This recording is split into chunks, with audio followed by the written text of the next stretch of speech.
Hi there guys, how are you? Now in this video we'll discuss this famous work by David Hume which is of the standard of taste. ठीक है, this is a part of the larger work for dissertations. ठीक है, सो अगर आप Delhi university में पढ़ रहे हैं सेमेस्टर 3 में BA English Honours और School of Open Learning और IGNOU और any university where this particular text is prescribed, this video will be very very useful.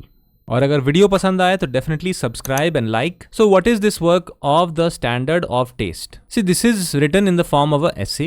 ठीक है, इट वाज पब्लिश्ड इन 1757. ठीक है, and as I told you this is a part of his 4 dissertations. ये larger work है इनका and it addresses the question of how aesthetic judgments particularly about beauty and artistic merit, ठीक है, can have any objective basis when taste seems so subjective and varied. ठीक है, so how can aesthetic judgments have any objective basis when our taste is very very subjective in nature? ठीक है, so David Hume grapples with this, with the tension between the apparent relativity of taste, because everybody may have a different kind of taste, different kind of preference, and the intuition that some judgments about art or beauty are better than others. So suppose my preference is different, your preference is different, then how can we arrive at a single criterion how to judge a particular piece of art? ठीक है, so this is the issue that David Hume addresses in this essay. Now before I move ahead, छोटी सी announcement है एक. अगर आप तैयारी कर रहे हैं UGC नेट इंग्लिश की, now this is our new website. यहाँ पे फुल सिलेबस है, मॉक टेस्ट्स हैं, PDF नोट्स हैं and also the demo material. And if you scroll down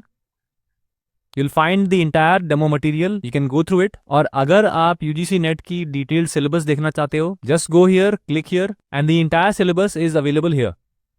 Then visit literaturemantra.com. Here you'll find a comprehensive coverage of the syllabus, updated and comprehensive coverage. And also keep in mind that David Hume wrote this essay of the standard of taste to explore whether there can be a universal standard for evaluating aesthetic experiences. ठीक है? So given the diversity of opinions about what is beautiful or artistically valuable. Now we all can argue that something is more beautiful, something other than that, something other is even more beautiful or something is less beautiful. But since our basis of judging something beautiful is different, how can we arrive at a common objective standard? ठीक है? So he seeks to reconcile the subjective nature of taste with the possibility of objective criterion for judgment. ठीक है? Which was the central concern in 18th century aesthetics in British literature. ठीक है? So what are the key arguments in this? See, first of all, the subjectivity of taste. Hume begins with acknowledging the common saying, which is there is no disputing about taste, suggesting that taste is inherently subjective. ठीक है?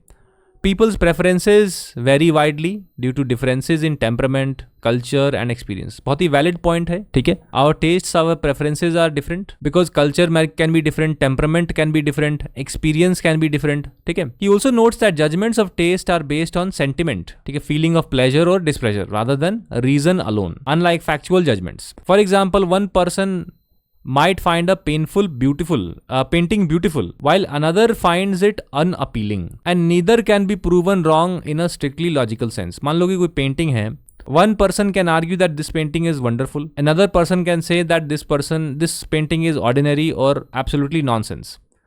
लेकिन पता कैसे करें कि whether the painting is good or not? Because everybody is trying to judge the painting. For example, a painting using different methods, different yardsticks. ठीक है, तो this key argument of subjectivity of taste.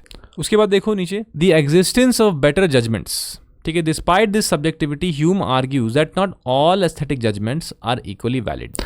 He points out that some works of art, such as those by Homer, Milton, are consistently admired across time and cultures, suggesting a degree of universality in taste. ठीक है, मान लो कि take for instance the works of Homer, ठीक है, John Milton, or maybe even Shakespeare, right? Most people will agree that no, overall their works are good. Overall, ठीक है, so despite the fact that we all have different preferences, different tastes, yet we all also agree that some works by some writers are good. ठीक है, तो यही point है इनका, the existence of better judgments. He contrasts extreme cases. Most people would agree that a great poet like Milton is superior to a minor writer like Ogilvy.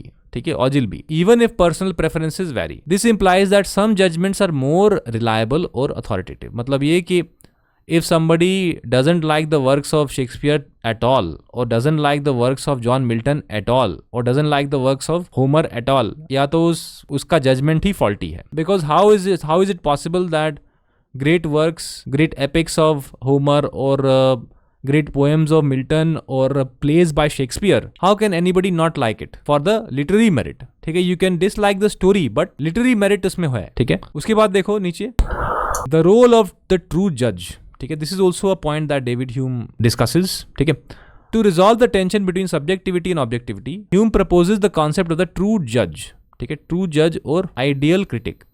A true judge possesses the following qualities. Now अच्छे से किसी को जज करने के लिए जो जज है या जूरी है वो भी तो टैलेंटेड होना चाहिए ना. फॉर एग्जाम्पल कोई भी आप शो देखते हो टीवी में, तो जो जजेस होते हैं वो काफ़ी टैलेंटेड या काफ़ी एक्सपीरियंस्ड होते हैं. ऐसा नहीं है कि किसी भी स्कूल गोइंग किड को बिठा दिया और जज बना दिया और बोलो कि हाँ कैसा गा रहा है या कैसा नाच रहा है ये देखने के लिए. जिसको खुद नहीं आता वो क्या देखेगा, है ना. So delicacy of taste, the ability to discern subtle qualities in art, akin मतलब like, akin to a refined palate distinguishing fine flavors. ठीक है, मान लो कि अगर खाने की बात करें, ठीक है, food, those people who have eaten good food or variety of food items, they can distinguish better. कि अब किसी ने बहुत तरीके का खाना खाया ही नहीं तो क्या पता चलेगा कि अच्छा खाना है या ख़राब खाना है. After that, practice, extensive experience with works of art allowing for informed comparisons. ठीक है, जिसको प्रैक्टिस है, आदत है या एक्सपीरियंस खिलाड़ी है जो, उसको समझ में आ जाएगा बहुत बहुत हद तक. Then comparison, familiarity with a wide range of works to contextualize and evaluate quality. मान लो कि अगर आपको अलग अलग चीज़ों का एक्सपीरियंस है, सिर्फ अपने फील्ड में नहीं और भी चीज़ों को आपने जज किया है. फॉर एग्जाम्पल अगर लिटरेचर की बात करें तो if there is a writer who is a जज or a jury, if that writer has also read the works of Shakespeare, Milton, Homer, then probably that writer or that person knows a lot, right? Because he is familiar with a wide range of works. So they are able to contextualize and evaluate better. Then freedom from prejudice, impartiality, free from personal or cultural biases. Now one thing I like to point out that nobody in the world, whether it be a judge, whether it be an interviewer, is free from prejudice or bias. थोड़ा बहुत बायस शायद हम सब में ही है, but point here is not that. Point here is at least to a great degree free from prejudice, free from bias. मतलब कुछ हद तक तो ऑब्जेक्टिव हो, कुछ हद तक तो न्यूट्रल हो. ठीक है, कहने का ये मतलब है. Then good sense, the ability to reason about the purpose and effects of a work. ठीक है, so these are the things that he talks about when he talks about the role of a true judge. ठीक है, true जज के context में ये बता रहे हैं कि क्या क्या क्वालिटीज होनी चाहिए एक जज में या जूरी में. ठीक है, और एनीबडी हु जजेस अ पीस ऑफ आर्ट. फिर उसके बाद collective judgment of such true जजेस over time establishes a standard of taste.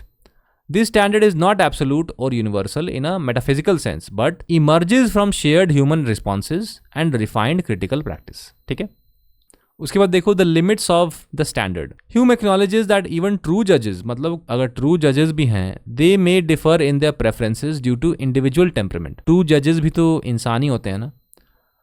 They can also have different cultural context, temperaments, and based on this and other reasons also they may differ in their preferences. ठीक है, for instance moral और cultural differences might lead to varied responses to a work's content, right? Then, however, he argues that these differences are bounded by common human nature. Certain works resonate widely because they appeal to universal human sentiments, even if specific tastes vary. ठीक है, now even then कुछ universal themes होंगी literature में which will appeal to everybody in the world, irrespective of their cultural context or individual temperament. ठीक है, then reconciling subjectivity and objectivity.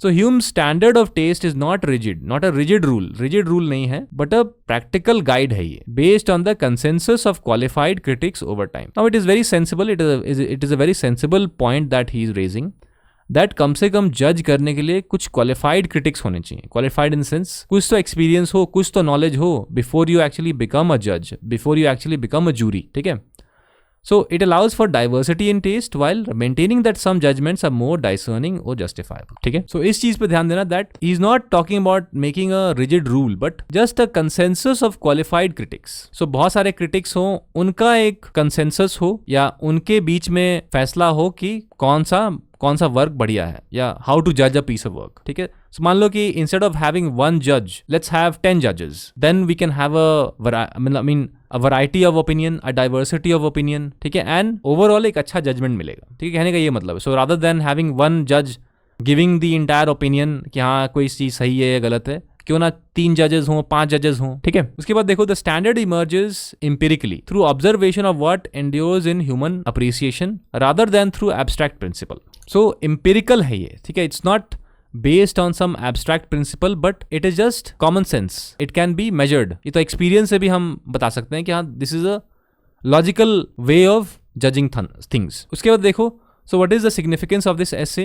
Well, one is the philosophical contribution, ठीक है। so Hume's essay is a landmark in aesthetics, offering a nuanced middle ground, ठीक है, middle ground है ये। radical subjectivism, so all tastes are equally valid, and rigid objectivism, there is one absolute standard of beauty। so he is trying to offer a middle path rather than saying that anything and everything is wonderful or maybe only one formula should be there।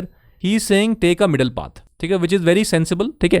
he focuses on the qualities of critic anticipates later theories of aesthetic judgment such as Kant's critique of judgment, ठीक है। his focus on qualities of the critic anticipates later theories of aesthetic judgment such as Kant's critique of judgment, ठीक है। Now Kant's work, मतलब Immanuel Kant's work was published later on, ठीक है। David Hume's work came before, ठीक है। उसके बाद देखो empirical approach, then it is consistent with his broader philosophy. Hume grounds his argument in human experience and observation, avoiding speculative और dogmatic claims about beauty, ठीक है। Now instead of giving some speculative standards or dogmatic standards, he is just basing everything on human experience and observation and empiricism, ठीक है, empiricism। Keep in mind that David Hume followed empiricism, ठीक है, he was an advocate of empiricism, ठीक है।